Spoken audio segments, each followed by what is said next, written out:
1 p.m. Pakistan Standard Time. Assalamu alaikum. This is Radio Pakistan.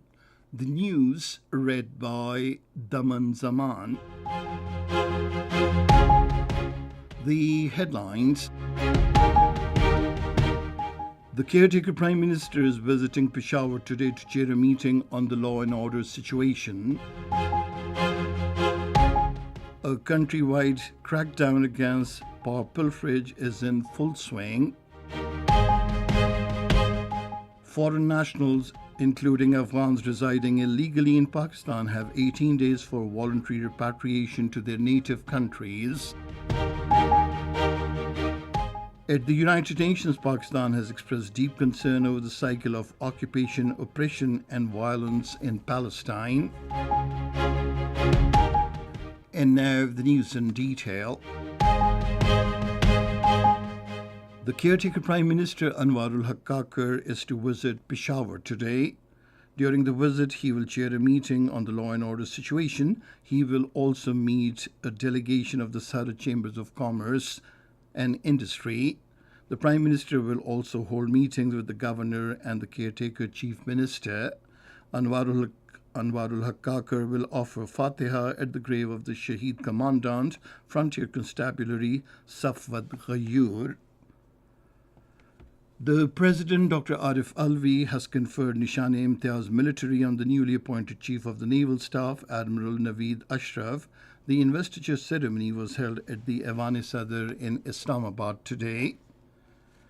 The caretaker Minister for Finance, Dr. Shamshad Akhtar, held important meetings on the sidelines of the annual meetings of the World Bank and the International Monetary Fund in Morocco. During the meeting with the Vice President of the World Bank for South Asia, Martin Razor, Shamshad Akhtar appreciated the support of World Bank in post-flood rehabilitation and reconstruction efforts in Pakistan.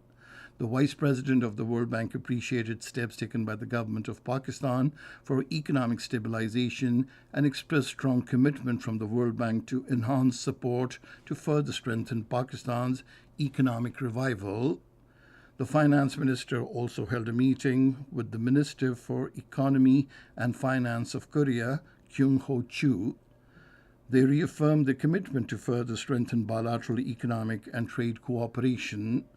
In another meeting with the leadership from Luxembourg Stock Exchange, she discussed fostering economic collaboration and exploring avenues for investment between Pakistan Stock Exchange and the Luxembourg Stock Exchange.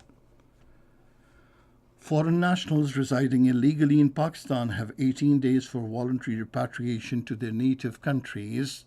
No action will be taken against illegal foreign nationals, including Afghans, till the 1st of next month, in case they voluntarily leave the country during this period. However, after the deadline, appropriate action will be initiated for repatriation of foreign nationals who do not possess any legal documents with them. Pakistan has expressed deep concern over the cycle of occupation, oppression, and violence in Palestine. Speaking at the United Nations General Assembly's 6th Committee meeting in New York, the Second Secretary at the Pakistan's permanent mission to the United Nations, Rabia Ijaz, said rapidly deteriorating and dire humanitarian situation in Gaza due to the indiscriminate aerial bombardment and an inhuman blockade of food, fuel, and medicines as collective punishment of the entire Palestinian population of Gaza by the Israeli occupation forces is unacceptable. These actions tantamount to war crimes and crimes against humanity. Pakistan has urged the international community to condemn the Indian brutalities in the illegally occupied Jammu and Kashmir. During interactive dialogue on the report of the Special Rapporteur in New York, the Third Secretary at the Pakistan's permanent mission to the United Nations, Tehreem Kamal, said torture, custodial killings, sexual and gender-based violence, and grave human rights violations continue to haunt the lives of the people of the Indian illegally occupied Jammu and Kashmir.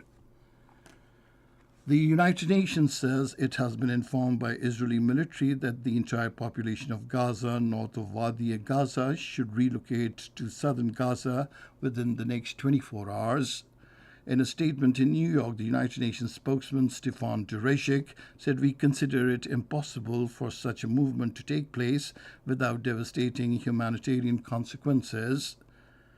Stefan Dujarric said order by the Israeli military also applied to all United Nations staff and those sheltered in the United Nations facilities, including schools, health centers, and clinics. Meanwhile, the head of the Hamas government media office, Salama Maroof, said relocation warning is an attempt by Israel to broadcast and pass on fake propaganda aiming to sow confusion among the citizens and harm our internal cohesion. And finally, cricket.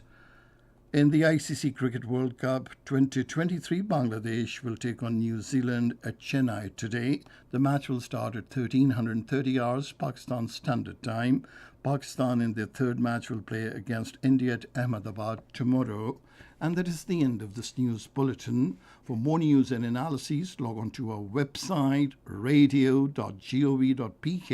and you can also watch the live video streaming of our bulletins on the link, facebook.com/Radio Pakistan News Official.